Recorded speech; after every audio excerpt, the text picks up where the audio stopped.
السلام علیکم ورحمۃ اللہ وبرکاتہ۔ بسم اللہ الرحمن الرحیم۔ پھر اسی رات محمود نے نظام شاہ رحمۃ اللہ علیہ کو خواب میں دیکھا۔ شیخ اپنے مخصوص تبسم کے ساتھ فرما رہے تھے، محمود، کل ہمارا ایک دوست تمہارے پاس آئے گا، تم اس کی بات بہت غور سے سننا۔ گھبرا کر محمود کی آنکھ کھل گئی۔ اس نے چاروں طرف دیکھا۔ ابھی رات کا ایک پہر باقی تھا۔ محمود اپنے خیمے سے نکل کر امیر سبکتگین کے خیمے میں داخل ہوا۔ اس وقت والی غزنی اپنے رب کے حضور گریہ وزاری کر رہا تھا، اے بے پناہ اور لازوال قوتوں کے مالک، اپنے اس حقیر اور ناتواں بندے سبکتگین کو دشمنوں پر غلبہ عطا کر۔ محمود خیمے کے ایک گوشے میں کھڑا امیر کی دعاؤں کے ختم ہونے کا انتظار کرتا رہا۔ پھر جب سبکتگین اپنی دعاؤں سے فارغ ہوا تو محمود نے آگے بڑھ کر باپ کی خدمت میں سلام پیش کیا۔ فرزند، تم اس وقت یہاں، خیر تو ہے؟ سبکتگین نے چونک کر بیٹے سے پوچھا۔ جواب میں محمود نے اپنا خواب بیان کر دیا۔ ابھی کچھ دیر پہلے میں نے شیخ کو دیکھا ہے۔ تم نے شیخ کو کس عالم میں دیکھا ہے فرزند؟ سبکتگین نے گھبرا کر پوچھا۔ شیخ بہت خوش نظر آ رہے تھے۔ یہ کہتے کہتے محمود کے چہرے پر ایک عجیب سی چمک ابھر آئی تھی۔ تو پھر اس میں پریشان ہونے کی کیا بات ہے؟ امیر سبکتگین بھی مسکرانے لگا تھا۔ صبح کا انتظار کرو، یقیناً تم پر کوئی اہم راز فاش ہونے والا ہے۔ حالت خواب میں شیخ کا تشریف لانا بے سبب نہیں ہے۔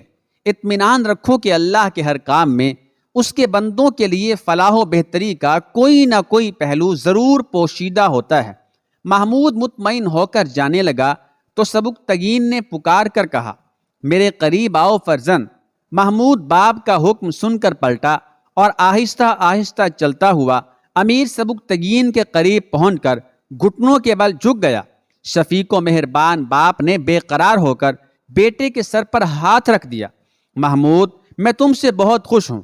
شدت جذبات کے سبب سبکتگین کی آواز میں ہلکا سا ارتعاش پیدا ہو گیا تھا۔ تم نے بلرام سنگھ جیسے تجربہ کار اور جنگجو انسان کو دونوں محاذوں پر شکست فاش دی ہے۔ میں آئندہ بھی تم سے ایسی ہی فتوحات کی توقع رکھتا ہوں، مگر کبھی کبھی تمہاری جذباتیت سے بہت ڈر لگتا ہے۔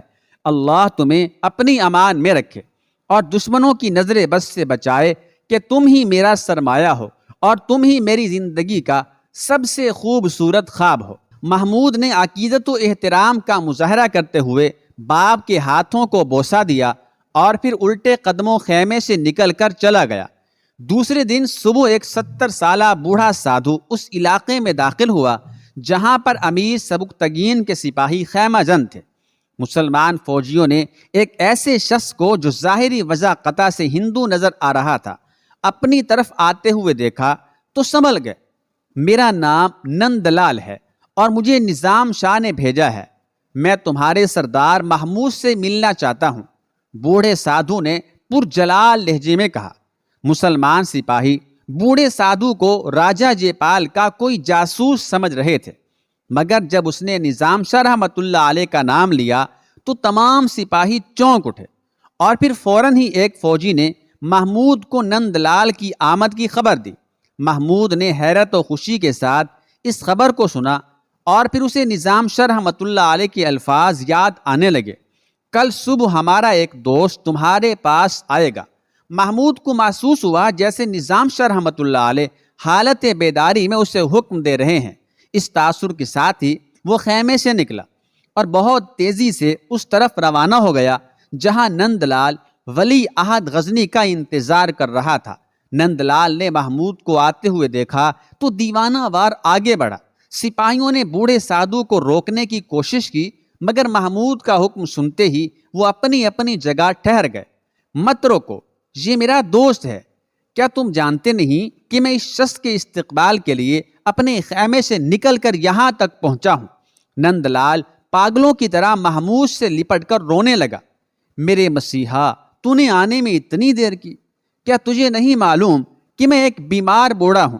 نند لال بار بار محمود کی پیشانی اور آنکھوں کو بوسہ دیتا اور چیخنے لگتا۔ تو دیر سے آیا، مگر آ تو گیا۔ محمود نے دوسرے سپاہیوں کے سامنے نند لال سے گفتگو کرنا مناسب نہیں سمجھا، اس لیے وہ بوڑھے سادھو کو لے کر اپنے خیمے میں آیا اور پھر بصد ادب و احترام نظام شاہ رحمۃ اللہ علیہ کے دوست سے مخاطب ہو کر بولا، بزرگ اطمینان سے بیٹھیں اور مجھے بتائیں کہ آپ کون ہیں۔ میں کون ہوں یہ بعد میں بتاؤں گا، نند لال نے کہا، فی الوقت تمہیں ایک بہت اہم خبر دینے آیا ہوں، میری بات غور سے سنو۔ محمود ہماتن گوش ہو گیا۔ راجہ جے پال کا لشکر جہاں ٹھہرا ہوا ہے وہاں کچھ فاصلے پر ایک صاف پانی کا چشمہ بہہ رہا ہے۔ سادھو نند لال بڑی رازدارانہ لہجے میں کہہ رہا تھا، تم آج ہی اپنے کچھ سپاہیوں کو حکم دو کہ وہ وہاں پہنچ کر اس چشمے میں تھوڑی سی غلاظت ڈال دیں، پھر اس جنگ کا فیصلہ ہو جائے گا۔ سادھو نند لال کی بات سن کر محمود حیران رہ گیا، بزرگ یہ سب کچھ کیسے ہوگا؟ آپ کی گفتگو سمجھنے سے میرا دماغ قاصر ہے۔ ولی عہد غزنی شدید تذبذب کا شکار نظر آ رہا تھا، تمہیں سمجھنے کی ضرورت بھی کیا ہے؟ بوڑھے سادھو نند لال نے گھبرائے ہوئے لہجے میں کہا، جلدی کرو، وقت گزرتا جا رہا ہے۔ آپ شاید نہیں جانتے کہ جو بات میری سمجھ میں نہیں آتی میں اس پر عمل بھی نہیں کرتا۔ محمود کا لہجہ نرم تھا مگر اس کے چہرے سے صاف نظر آ رہا تھا کہ وہ نند لال کے منصوبے کی وضاحت سے پہلے کوئی قدم نہیں اٹھائے گا۔ تو پھر میں جا رہا ہوں، بوڑھے سادھو نے بے نیازی کے انداز میں اپنے کاندھے پر چادر ڈالتے ہوئے کہا، نظام شاہ رحمۃ اللہ علیہ سے ملاقات ہو تو کہہ دینا کہ میں ان کے حکم کے مطابق حاضر ہوا تھا مگر کسی نے میری بات نہیں سنی۔ یہ کہہ کر نند لال واپس جانے کے لیے چند قدم آگے بڑھا۔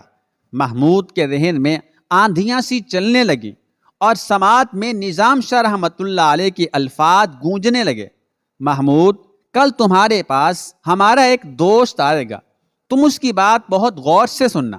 نظام شاہ رحمۃ اللہ علیہ کے الفاظ یاد آتے ہی محمود آگے بڑھا اور نند لال کی آبا کا دامن پکڑ لیا، بزرگ مجھ سے اس طرح ناراض ہو کر نہ جائیں۔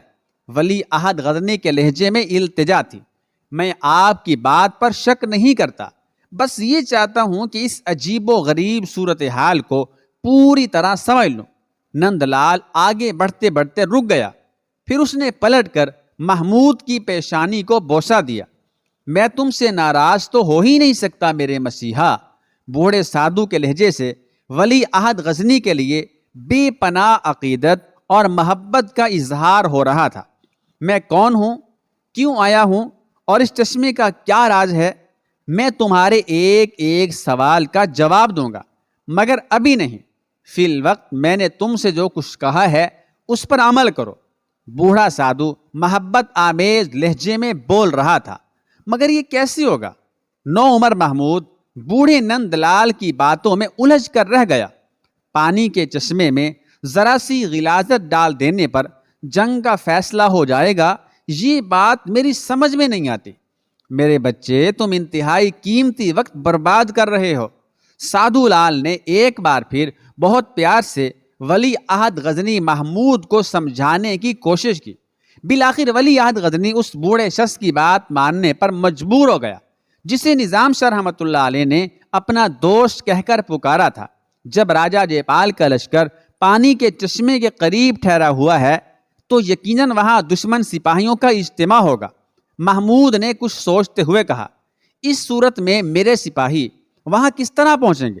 ولی عہد غزنی کے ذہن میں بیک وقت کئی اندیشے سر ابھارنے لگے تھے۔ بہرحال یہ خطرہ تو تمہیں مول لینا ہی پڑے گا، سادھو نند لال نے جواباً کہا، اگر کوئی بڑی فتح حاصل کرنے کے لیے اپنے چند سپاہیوں کی قربانی دے دی جائے تو یہ گھاٹے کا سودا نہیں ہے۔